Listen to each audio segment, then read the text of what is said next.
What's going on, everyone? Jeremy here from the Quartering. There's a lot of talk going on right now, a lot of chatter from, the Twitter sphere and in the free speech sphere, alt tech sphere, about Elon Musk alluding to or possibly buying Twitter. This all started about 14, 15 hours ago, and it's actually an interesting case, and I'm not sure that they're necessarily wrong. I don't know why Elon Musk would buy Twitter or why he would be interested in buying it or buying a controlling share in it, but he certainly has enough money to do so. And would different ownership of Twitter actually change anything? That would be really the big question, because how many of their woke staff would walk off the job immediately if Elon Musk became their new, I don't know, senior vice president or on the board, majority stockholder or something of that nature. He has the money to pull this kind of meme off, and it would actually be hilarious. And if you like memes, well, Meta PC, my video sponsor, loves memes as well, and you should check out this special offer. Huge shout out to this video sponsor, Meta PCs. Look, you've been around, you know that I've been talking about Meta PCs for a very long time. In fact, it's the primary computer I use. But it's not just because they're a sponsor. It's for so many more reasons. They have fully customizable, configurable PCs and all the hardest to find parts in stock and ready to go. They also have ready to ship PCs ready for you today. Here's a couple reasons why I like Meta PCs. First and foremost, it's veteran ownership. Meta PCs is a veteran-owned business.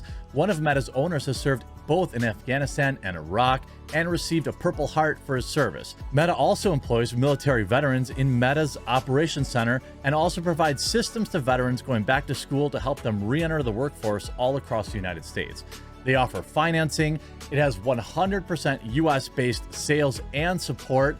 And when you receive your PC, it's ready to go right out of the box. You don't have to get complicated and set things up. You just plug it all in and you're ready to rock. And on top of that, Meta PCs is offering you, my viewer, a huge discount when you use the link in the description or you use promo code TheQuartering.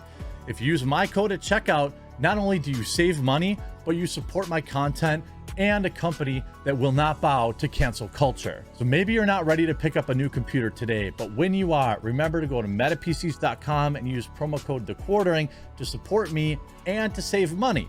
And everybody wins.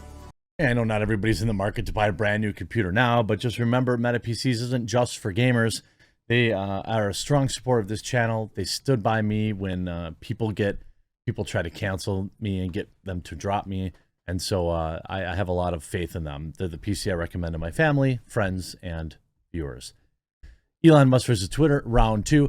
Tesla chief's new poll comes with a heavy question, one of free speech and then serious consequences. Tesla boss Elon Musk, who is quite vocal on Twitter, started a poll on a microblogging site on Friday, asking his 79 million followers their opinion on free speech and social media. Musk asked if his followers, if they believe Twitter, quote, rigorously adheres to the principles of free speech being essential to a functioning democracy. Free speech is essential to a functioning democracy. Do you believe Twitter rigorously adheres to this principle? Musk added on Twitter. What actually shocked me, what actually blew my mind more than anything, is that this wasn't 100% to zero. The fact that 30% of people believed that Twitter rigorously adhered to free speech. Now, I think that the question isn't well worded, because the question could be, free speech is essential to a functioning democracy. Okay, that's a statement, we agree. Do you believe Twitter rigorously adheres to this principle? Well, I think that people on Twitter may, certainly not everybody. We see people celebrating censorship and bans all the time there. So it's difficult to say. Now, does he mean Twitter ownership and Twitter, terms of service? Well, how could you possibly vote yes?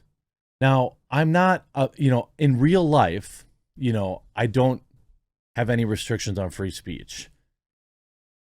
I don't think there should be any, but I do understand on certain platforms, when you have terms of service, let's say you're making certain kind of statements, or you're posting people's public or private information, these type of things, that doesn't necessarily fly under free speech to me. Or I could see why a platform wouldn't ban it, I should say. I suppose I would argue in an absolute sense it is free speech, but I personally don't have a problem with certain rules around that kind of thing. But when you have Twitter, having this situation where, dissenting opinions are seen as dangerous, bannable. We saw this with the Babylon Bee. I think this is kind of what got Elon thinking about it. You have the Babylon Bee getting banned off of Twitter, locked out of their Twitter account for saying making a joke, by the way, a joke about a biological male being a biological male. A joke. I think, and I know that he reads, obviously, Babylon Bee. So, it's possible. It's possible that this is what this is all about. That is not the type of thing that I would ever want to see banned. Now, you have, this is the second time in 2 days that the billionaire has aimed at Twitter. Earlier this week, Musk asked if Twitter algorithms should be open source. What open source algorithms mean is that users will be able to see the format or digital structure followed by Twitter and deciding what it wants to show them in their microblogging feed. Well, yeah, I believe that that's true. And you see even in a reply to Musk's tweet, the founder of Twitter, Jack Dorsey, who stepped down as CEO of the site back in November, said that the choice of which algorithm to use or not should be open to everybody. Interesting statement from Jack. I actually think Jack may be secretly based on some things. And I think that he just couldn't, he lost control of his own company, had to get out of there. What's interesting now is people think that he may be exploring buying it. With the consequences will be important. Elon Musk asked Twitter if Twitter adheres to free speech. And then you see Coup founder, I don't really know what Coup is, invites Elon Musk to join Twitter rival after free speech poll. Here's the thing. There's no shortage of alternatives to Twitter. Right now we have what? Parler, which is basically dead. Getter, which is basically a Republican echo chamber. Gab, which is anarchy, but in a lot of good ways. Apparently Coup, which I've never heard of. There's a million sites that want to be Twitter, and I don't know why.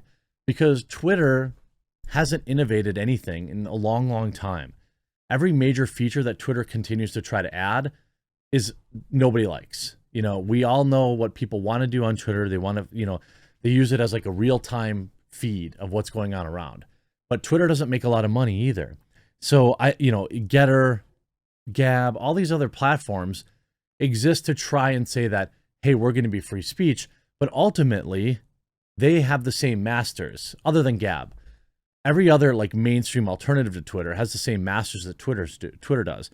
MasterCard, PayPal, all these companies which get involved in identity politics and censorship and things like that, they have a lot of leverage over what a social media platform can actually do. So when you're like Getter out there and you're trying to say we're a free speech platform, you're not. What you want to say is you want to call yourself a fair platform. We enforce our rules fairly. We are unbiased in the enforcement of our rules. Our rules are clearly written. We don't have hate speech terms of service, which Getter does have, by the way, in their terms of service, right? These are the things that you need to say, because when you promise absolute free speech, you're making a promise that you can't deliver on.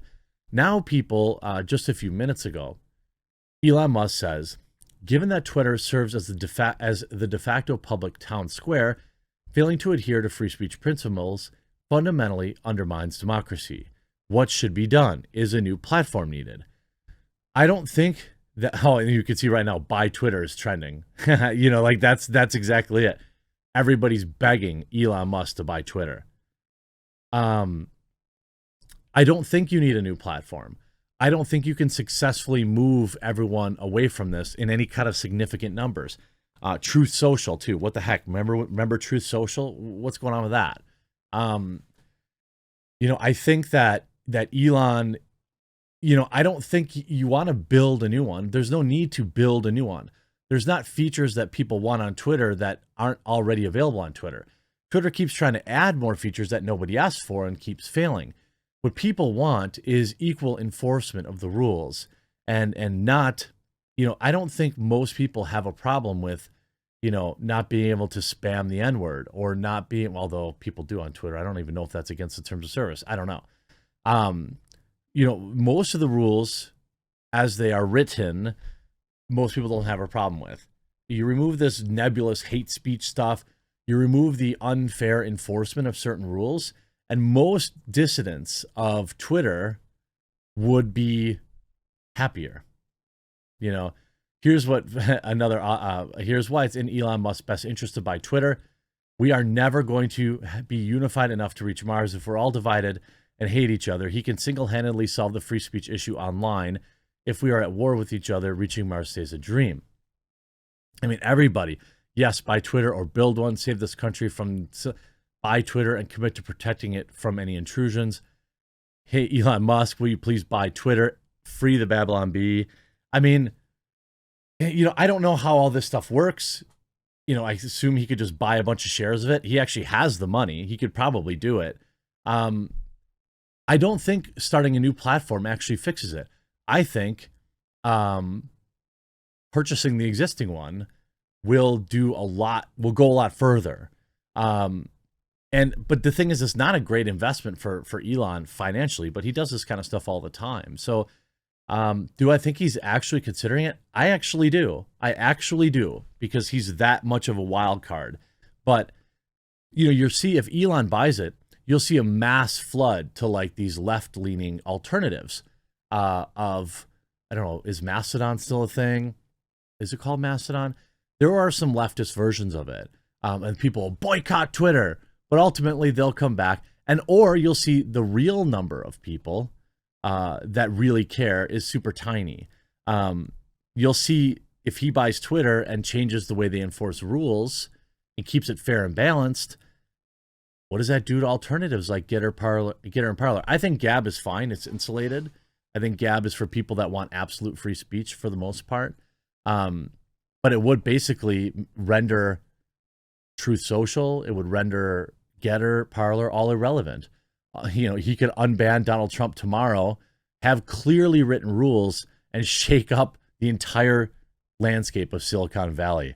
I'm looking forward to see where this actually goes, because I don't think that a new platform is needed. I think that Elon could actually make the necessary changes required.